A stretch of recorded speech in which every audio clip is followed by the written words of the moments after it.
اعوذ باللہ من الشیطان اللعین الرجیم بسم اللہ الرحمن الرحیم۔ آج ہمارا 5واں درس ہے فارسی کی دوسری کتاب سے۔ ہم 6 نمبر سے شروع کریں گے۔ این خانم از بازار کیف زنانه و لوازم آرایش می‌خرد.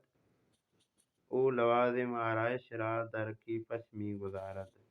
یہ عورت بازار سے کیف زنانے، کیف کہتے ہیں فرش کو، عورتوں والا فرش و لوازم آرائش، اور لوازم آرائش وہی بناوٹ سجاوٹ کی چیزیں، میک اپ وغیرہ خریدتی ہے۔ ایک تو فرش خریدتی ہے، دوسرا میک اپ وغیرہ خریدتی ہے۔ پھر کیا کرتی ہے؟